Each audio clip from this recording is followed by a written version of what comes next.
on satellite, on Freeview, on cable, on radio, on mobile, on the web and around the world. This is First at 9 on Other Derana 24/7.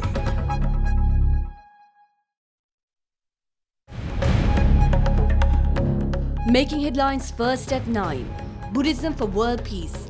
7th Buddhist Summit commences in Colombo with the premier highlighting the foremost place of Buddhism. Strengthening ties. Australian Prime Minister Malcolm Turnbull holds discussions with both the President and Prime Minister during his one-day visit. Final decision. Supreme Court disqualifies MP Geeta Kumarasinghe from Parliament. Following guidelines, European Union expresses concerns on Sri Lanka's progress and commitments. I think here we're very disappointed to see that we have still not got change on the statute books. Credibility in question. Expert says public lose faith in budget proposals. Value of the budget as an economic document has decreased significantly.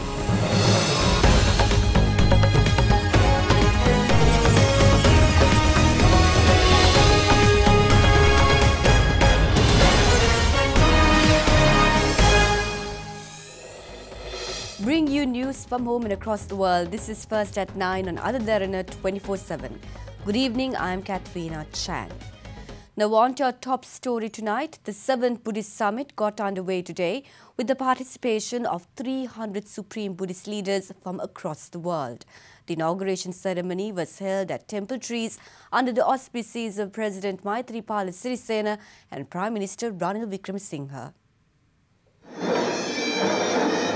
Sri Lanka is hosting the 7th Buddhist Summit under the theme Buddhism for World Peace. It is organized by the 7th Buddhist Summit Steering Committee, Sri Lanka.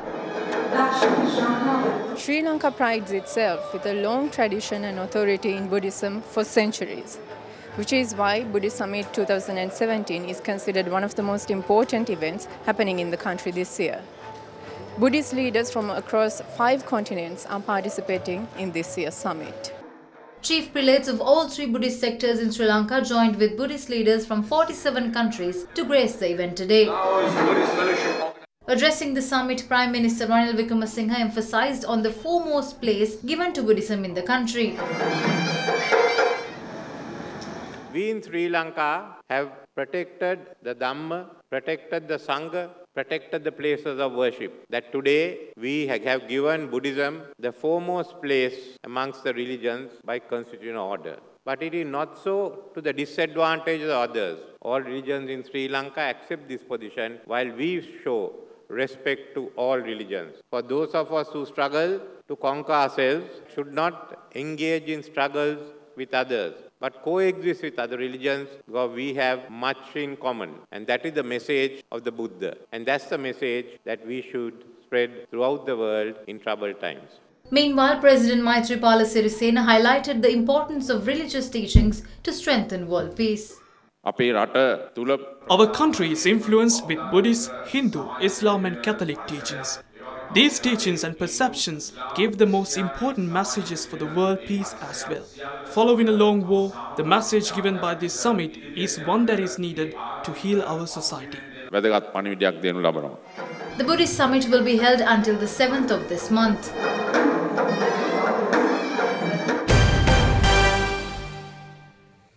Australian Prime Minister Malcolm Turnbull arrived in the country today on a one-day visit. The Australian Premier met with President Maithripala Sirisena and Prime Minister Ranil Wickremesinghe, where talks were held on a wide range of issues, including strengthening economic links and combating transnational crime. The visit marks the 70th anniversary of bilateral relations and highlighted the friendship between the two countries. Australian Prime Minister Malcolm Turnbull arrived at the Bandaranaike International Airport this morning. He was greeted by Prime Minister Ranil Wickremesinghe and Minister of Law and Order and Southern Development, Sagala Ratnayaka.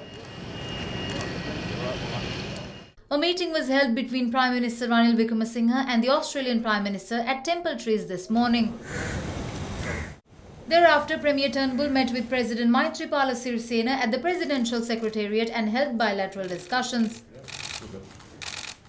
The President's Media Division said that Prime Minister Malcolm Turnbull congratulated President Maithripala Sirisena for the great reconciliation program undertaken by the Sri Lankan government. Australian Premier also assured assistance to further develop Sri Lanka's counter-narcotic capabilities. Issuing a release following the visit, the Australian Premier said the leaders identified new areas of collaboration including trade and investment, defence as well as security matters. During the visit, Prime Minister Turnbull and Prime Minister Wickremesinghe witnessed the signing of a bilateral trade and investment framework arrangement which will establish regular senior officials talks to facilitate trade and investment. A 4-member delegation from the European Parliament, led by Member of the European Parliament Jean Lambert, expressed disappointment over Sri Lanka's alleged failure to reform its anti-terror laws, a key condition for receiving tariff concession to access the 28-member trading bloc. The concessions granted under a scheme to encourage developing nations to improve their human rights record were withdrawn in 2010 because the government then in power failed to meet its obligations. Some of the issues that we raised a year ago, for example, the Prevention of Terrorism Act and issues around the procedures attached to criminal law, I think here we're very disappointed to see that we have still not got change on the statute books. So one of the messages that we have been conveying to representatives of government that we've met is that momentum cannot be lost. People shouldn't be in a position where they're losing hope in their government. Lambert also spoke on the constitutional process of Sri Lanka. The constitutional change process within Sri Lanka is something which belongs with Sri Lanka. For our point of view, from within how it fits with GSP+, it's how does it fit with conventions that look, for example, at civic and political rights? How does it fit with CEDAW, in terms of women's equality? How they will be seen from outside is where they fit with the UN process that Sri Lanka has engaged in voluntarily, and then with the international conventions which it has signed up, which has ratified, and which fits with GSP+. Journalists also raised questions on the government's effort in addressing accountability. I think if we're looking, on the accountability element, not as yet. We don't see a process in place. I think what we're seeing in place is steps that will deal with other parts of the UN resolution. But questions about accountability, we understand the difficulties, but that would be something that the UN resolution, as has been said, has timetables within it. And therefore, I think the government is going to have to start coming forward with some proposals on that. The debate of the interim report by the Steering Committee of the Constitutional Assembly was held for a 4th consecutive day today. Today's session saw former President Mahinda Rajapaksa expressing his views for the first time. I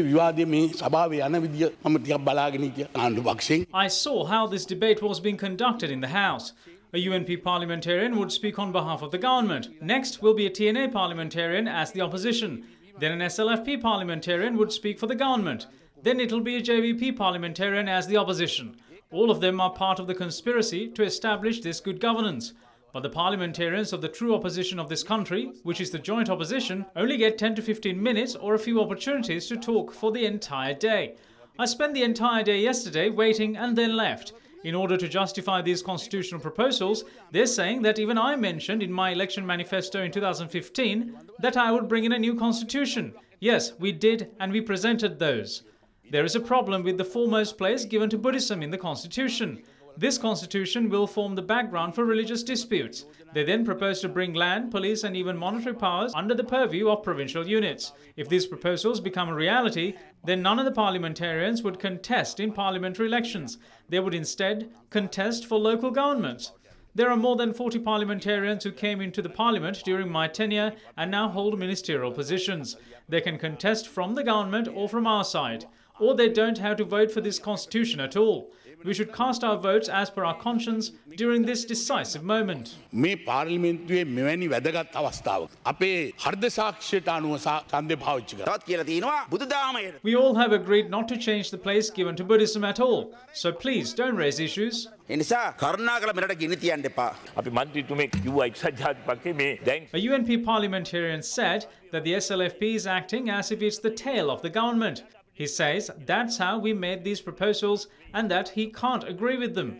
We don't want to be anybody's tail. අපි කාගේ වලිගයක් වෙන්න කැමති නැහැ. එහේ ඉන්න සමහර മന്ത്രിවරු Certain parliamentarians raised questions about using the English word unitary.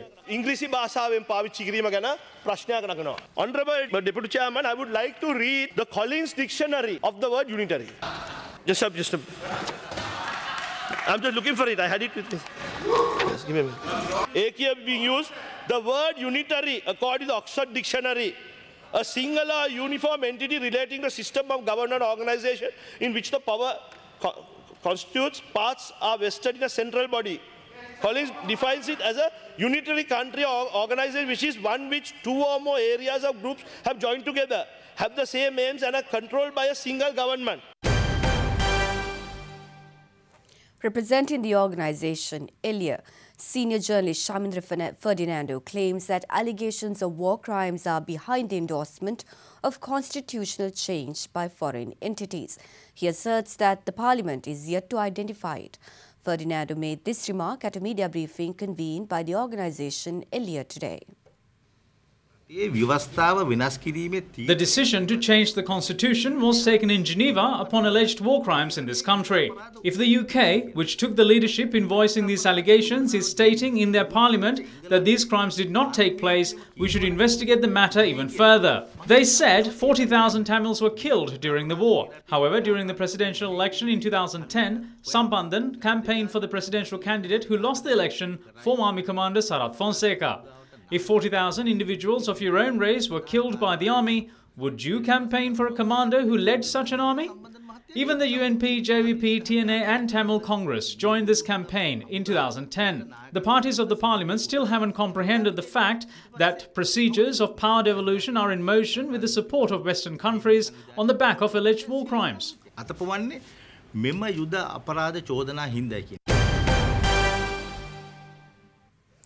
The chairman of the Presidential Commission of Inquiry probing the controversial central bank bond issuance today stated that they expect to request Prime Minister Ranil Wickremesinghe to testify before the commission, since further clarification is required on an affidavit given by him following a request of the commission.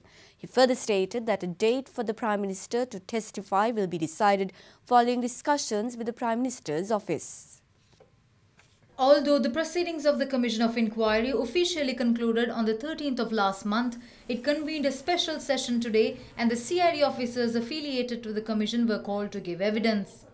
Additional Solicitor General Yasantha Kodagoda stated that he was going to present the statements recorded from different witnesses by the officers of the CID attached to the Commission. Attorneys representing the former governor of the central bank, Arjuna Mahindran and Perpetual Treasuries Limited, however, objected, saying it is illegal to produce statements obtained by police officers as evidence before a commission or a court. The chairman of the commission, Supreme Court Justice K.T. Chitrasiri, then issued an order saying the commission refused to accept statements given to police officers by various people. He said accepting such would be against the principles of natural justice.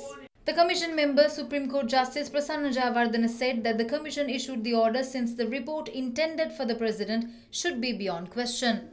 In the meantime, the Supreme Court decided to reject the fundamental rights petition filed by the Perpetual Treasuries Limited seeking an annulment to the order of the central bank prohibiting them acting as a primary dealer.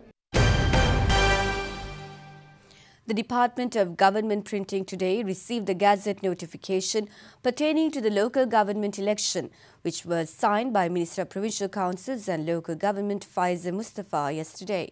Government printer Gangani Kalpana stated that the printing process of the Gazette notification is currently underway. Gazette notification required to hold local government elections was signed by Minister Faiza Mustafa yesterday. Supporters of the Ceylon Workers' Congress expressed their satisfaction in Hatton today on the addition of new Pradeshi Sabhas to the Nuwara district. Meanwhile, various views were expressed on the statement made by Cabinet co-spokesperson Minister Dr. Rajitha Senaratne, who said SLFP and the UNP will contest together in the Beruwala electorate. I challenge him to win the Beruwala electorate, not only together with the UNP, but also with the support of the JVP. There are many opinions and ideas, but we haven't arrived at a final decision. The final decision will be taken by the party's working committee. We will win this election. We are not ready to work together anymore. There is no necessity for us to work together for the upcoming election. Joint opposition says they will help the Sri Lanka Freedom Party in the upcoming elections, provided they immediately break away from the unity government formed with the United National Party. This is mentioned in a letter sent by 42 parliamentarians representing the joint opposition, including former President Mahinda Rajapaksa, to the General Secretary of the Sri Lanka Freedom Party. General Secretary of the Sri Lanka Freedom Party, Duminda Dissanayake, recently called on the joint opposition to join hands with them in a bid to bring about victory to the SLFP. It was also reported that a discussion with the President will also be scheduled tomorrow. Responding to the request, 42 parliamentarians representing the joint opposition sent a letter to the General Secretary of SLFP signed by them. The letter says that they consider it necessary to return to values and principles of the SLFP, and the joint opposition will only support the SLFP in the upcoming elections provided they immediately break ties with the United National Party. The Supreme Court today upheld the ruling delivered by the Appeals Court, which made UPFA MP Geeta Kumarasinghe ineligible to hold a seat in Parliament due to her dual citizenship. Supreme Court made the judgment following a petition filed challenging the ruling of the Court of Appeal, which disqualified Geeta Kumarasinghe from being a member of Parliament. A petition was filed by 4 voters from the Galle district in 2015 against parliamentarian Geeta Kumarasinghe, citing that her dual citizenship disqualifies her from holding a seat in Parliament. Following the petition, the appeal court disqualified her from holding a seat in the Parliament on the grounds that Kumarasinghe's position of MP violates a clause in the 19th Amendment, which states that dual citizenship holders will not be allowed to hold position in Parliament.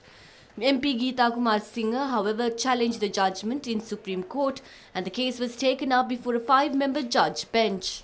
Delivering the judgment, Supreme Court Judge Sisiri Diabru upheld the decision given by the Court of Appeal.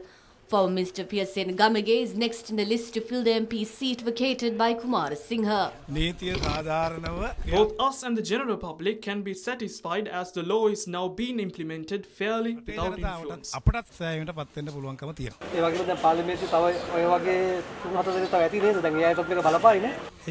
I'm unsure whether there are such. If it is, someone should come up with a case. Now I should go to the Parliament, shouldn't I? I'm a representative of the SLFP, and I'm one of the vice presidents of the party. So what's there to ask? Lanka Sathusa revised the prices of essential food items including rice, sugar and canned fish with effect from today. Accordingly, consumers can buy the commodities under the newly revised price from Lanka Sathusa outlets island-wide. Let's now take a look at that story and others making news across Sri Lanka. Sri Lanka Sathusa today revised the prices of several varieties of rice along with some other goods. The retail selling price of a kilogram of samba rice is revised to 78 rupees. A kilogram of nadu rice and white raw rice is revised to 74 and 65 rupees respectively. Among the other food items, a kilo of big onion is set at 167 rupees. JVP parliamentarian Vijitha Herath states that the upcoming local government elections should be considered as a referendum against fraud and corruption in the government. He made this comment at a media briefing held at the party headquarters today. Medical Faculty Students Parents Association held a Bodhi Puja at the Kalaniya Temple today. The Bodhi Puja was held to invoke blessings upon the parents taking part in a fast unto death campaign, which is due to commence on the 6th of this month. Area residents of Digampataha claim that lives of elephants in the Digampataha Reserve are at risk since the animals have been eating polythene dumped at the reserve over many years. As per the residents, a solution to the garbage issue is yet to be put in place despite large sums of money spent to tackle the issue. You are watching Sri Lanka's #1 news channel, Other Derana 24/7.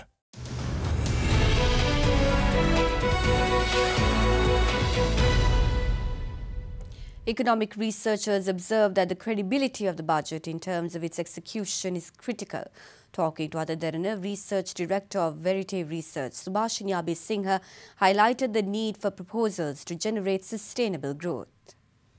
In the recent past, what we've noticed is successive governments actually have failed to implement the proposals that they promised in the budget speech to the people, and as a result, the value of the budget as an economic document has decreased significantly. One thing that we really look forward to see is more credibility around proposals, especially in terms of execution and oversight. So one important thing that we don't want to see is budget being a popular budget that is catering to the public sentiment in order to get votes, because in 2015, by doing so, we actually had significant macroeconomic issues with a very inflated deficit because it was a popular budget. It is encouraging, though, the statements so far issued by the government, especially the Minister of Finance, saying that they will not make this a popular budget and they will make this a more pragmatic and more development-oriented budget. So government has presented a Vision 2025. So in this vision, we are thinking of making Sri Lanka a more globally competitive economy. In both budgets, 2015 and 2016, there was a lot of discussion about trade, like one of the key areas of government is export promotion. So there was quite a lot of emphasis on importance of trade facilitation, implementing a single window, streamlining trade procedures, and implementing a trade portal. We are still not seeing substantial progress made in these things. We are at a level where our growth is significantly low, below 5%, compared to our region, our neighbors who are growing over 6%. So we definitely need to have proposals and policies that will generate sustainable growth. But the challenge is really in the implementation. Of course, you want to see good proposals that generate exports, that generate foreign investments, especially cutting down the bureaucratic red tape and digitalizing and automating. So it's encouraging that the government is interested in electronic procurement, because procurement is one area where there is so much corruption and so much mishandling of public money. What the government promised to do with the money initially they assumed they will spend on that sector will not get implemented because they don't have the funds to implement it. When this happens, and when you don't tell the people that actually because of these reasons we could not do these things, then there is a serious question about the credibility, because sometimes there can be very good justifiable reasons.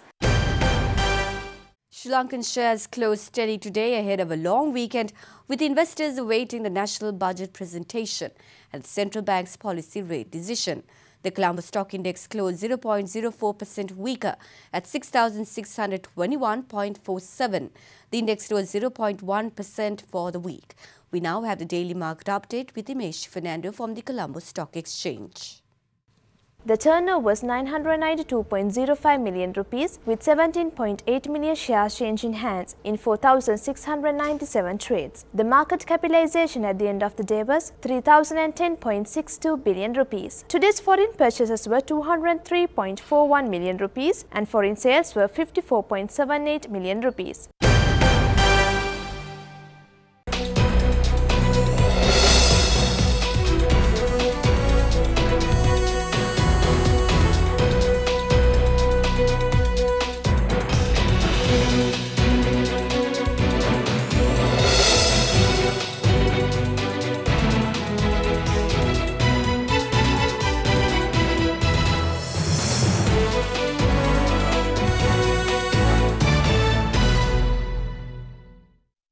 You are watching Sri Lanka's premier news channel, Other Derana 24/7.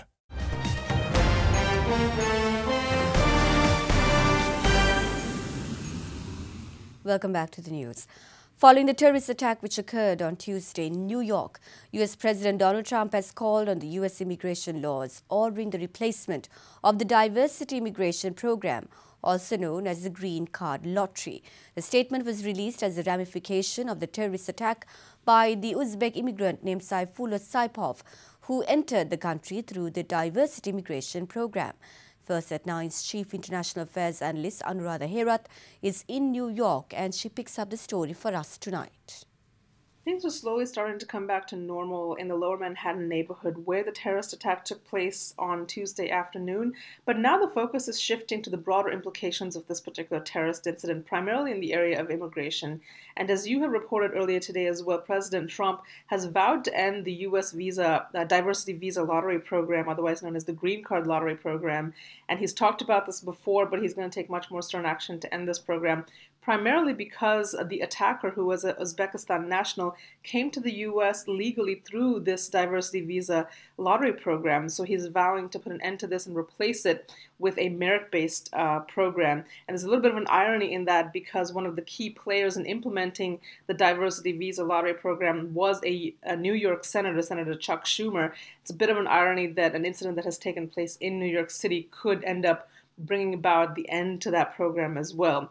And moving further, also in immigration issues, President Trump has also vowed to implement much stricter vetting process for any foreign national coming into the U.S. So this could potentially mean, on a practical level, it could get much more difficult to get a U.S. visa, whether it's for business, tourist, or student. And also, if you get a visa when you're coming into the country, there's the potential that you could be questioned to a much greater extent where you may not have been earlier. So even more so than the domestic implications, there are much broader international implications of this particular terrorist incident. You are watching Sri Lanka's trusted news brand, Derana 24/7.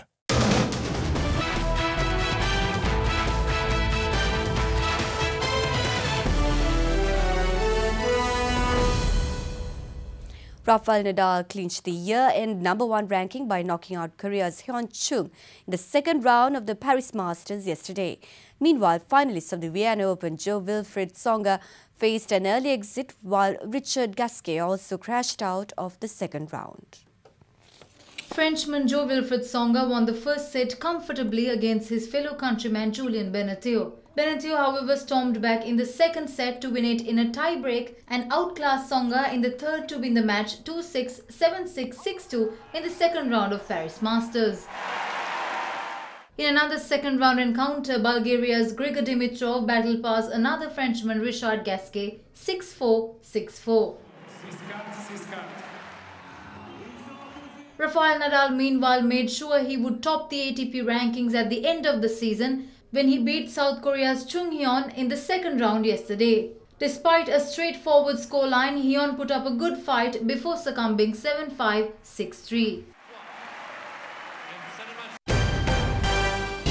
You are watching Sri Lanka's award-winning news channel, Derana 24/7. Let us now cross over to Damiki Naika at the Derana Weather Centre.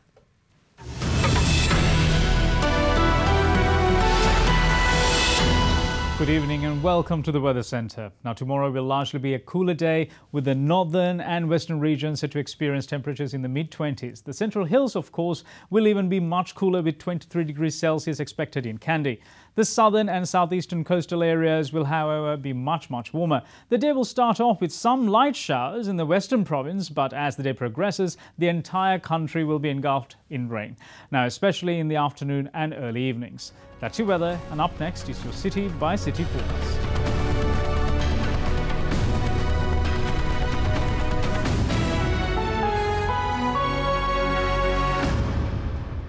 And before we go, we'd like to take you to Panama and Kumana National Park. Panama is a beautiful coastal village in the eastern province and is the last populated settlement in the southernmost part of the province. Kumana National Park, on the other hand, is most famous for its richness in birds and other wildlife. Thank you for joining us and have a pleasant evening.